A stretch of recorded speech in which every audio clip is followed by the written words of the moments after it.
Welcome to Radical Wellness TV. I'm here interviewing Ivy Moon, and she does some beautiful work with aura photography and with sound healing. And if you don't know either one of those, she can explain just a highlight of what she does, and she's very good at it, has enthusiasm about it, and that's what you want to look for in a practitioner. Actually, we're not practicing anything. We're not healers either. We're here to educate you and to hold your hand and guide you on your journey, because it is a health journey. So Ivy Moon, can you explain what aura photography is and why would you participate in it?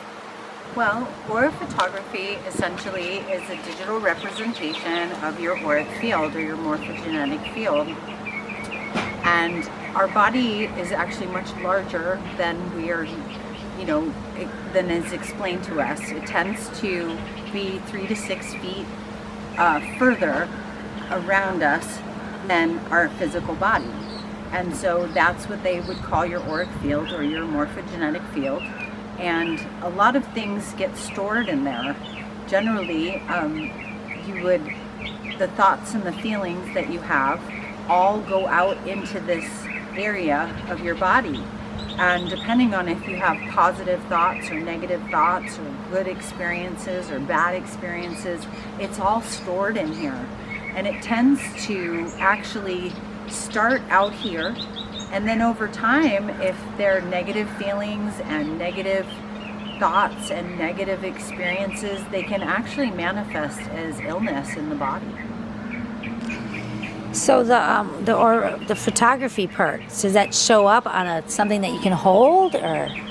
Generally, yes. I can print out a Polaroid style photo about yay big, and it will have you, and it will have the colors that are surrounding you. We tend to have one dominant color to our aura, and that shows the areas that we excel at.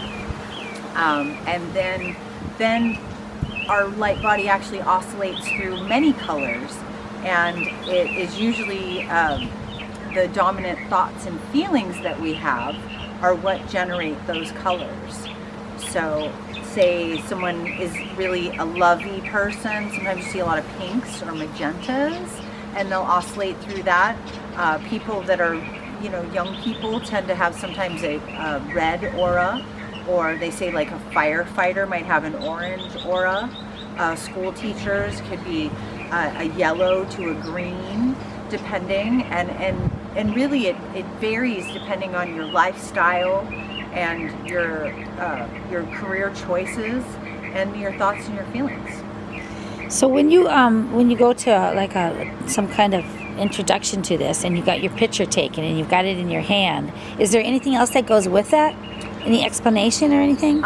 Yeah, actually, generally what I do is I'm going to sit down and I'm going to look at the colors that are dominant in your field, and then we're going to discuss it, and we're going to see, I kind of test the waters, see the correlating, I'm going to ask you some questions to see what your lifestyle's like, and it'll usually back up what you're telling me, so that you'll see that reflection of what your life is like and what colors are your predominant auric colors.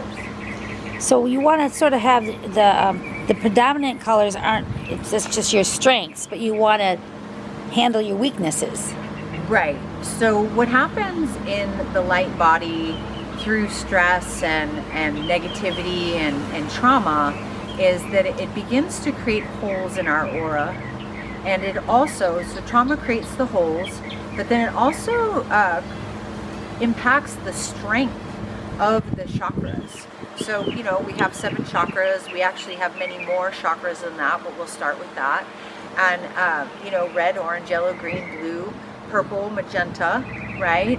And depending on the areas of your thoughts, your feelings, and your trauma, it can actually impact the strength and the, like if you have a lot of positive thoughts, your aura might be bright. Or if you have a lot of negative thoughts, it might be kind of darker and muddled and a little cloudy. And then depending on injuries that you have in certain corresponding locations to certain chakras, Generally what I see is that the injury location in vicinity to the chakra, that chakra might be a little weaker, or it may have some oscillating darkness. And that usually that darkness will oscillate through your entire toroidal field. So it'll start at your root and it'll move through all the chakras, but you'll still have some predominant darkness depending on where your weaknesses are in your chakra system. So do the holes show up on the picture? The holes show up more so in the 3D bubble, because the system that I work with is 3D aura imaging, and so it projects your essence into like this, it looks like a 3D liquid bubble. And so you'll see in the printout, yes, like little patches, or there'll also be, there's a couple charts, and there's a three-dimensional physical form of a male or a female, depending on who I'm working on. And as the third dimensional body oscillates in a circle, you'll see the patches surrounding that. So what do you recommend for fixing those holes or balancing out your aura? Generally, sound healing and diet and exercise are really very helpful. Usually I would recommend certain different colors of foods depending on what chakras are impacted. There's mantras, there's yoga, there's qigong, and then incorporating that in a system with the sound healing to kind of clear out the distortions that tend to, like when you have a lot of negative thoughts, that actually creates something they call distortions in your morphogenetic field, which is your auric field. And those distortions are what tend to solidify in the human body.